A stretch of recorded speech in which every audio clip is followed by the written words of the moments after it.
The Mona Lisa, the Pietà, the girl with a pearl earring.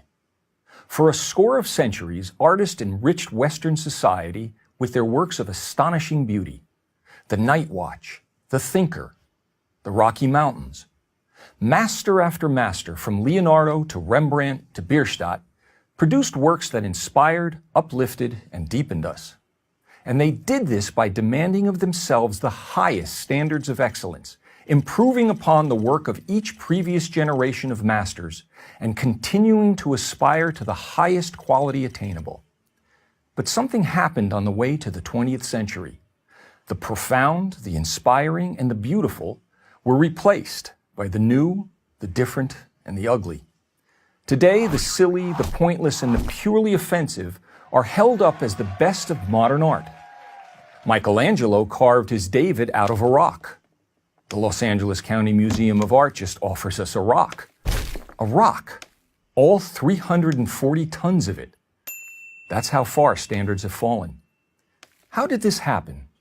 How did the 1,000-year ascent towards artistic perfection and excellence die out?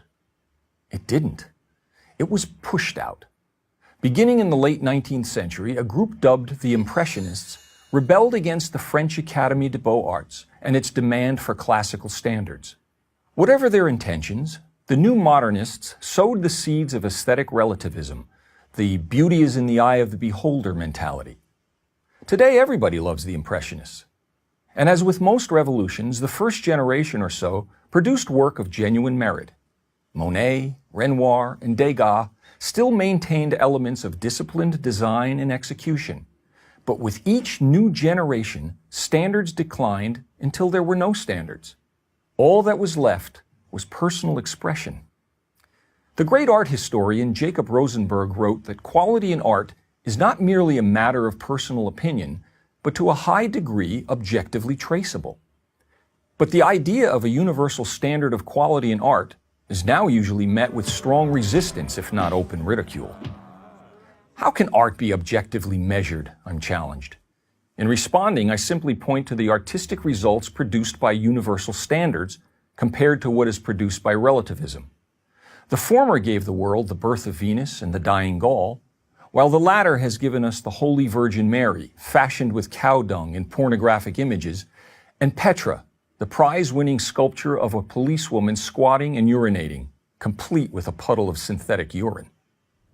Without aesthetic standards, we have no way to determine quality or inferiority. Here's a test I give my graduate students, all talented and well-educated. Please analyze this Jackson Pollock painting and explain why it is good.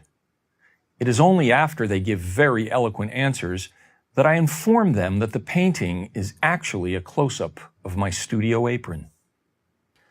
I don't blame them.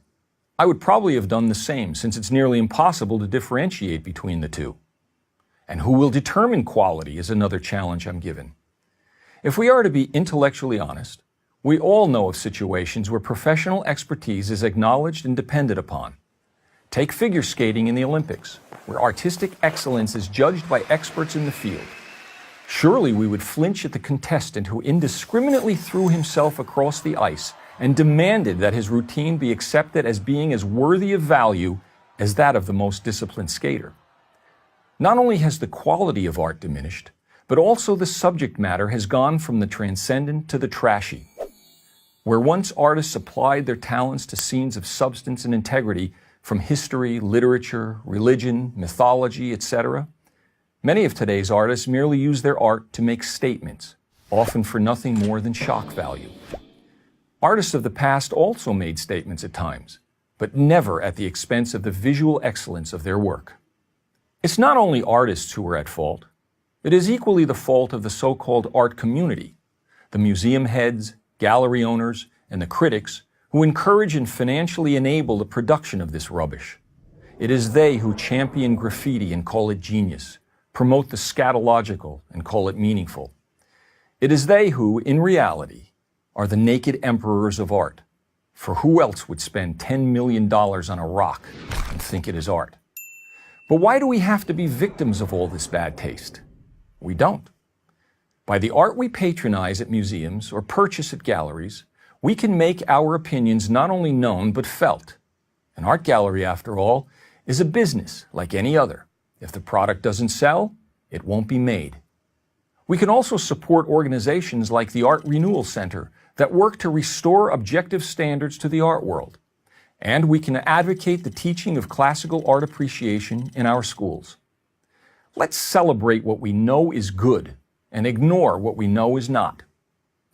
By the way, the white background you see behind me is not simply a white graphic backdrop. It is a pure white painting by noted artist Robert Rauschenberg at the San Francisco Museum of Modern Art. I'm Robert Florzak for Prager University.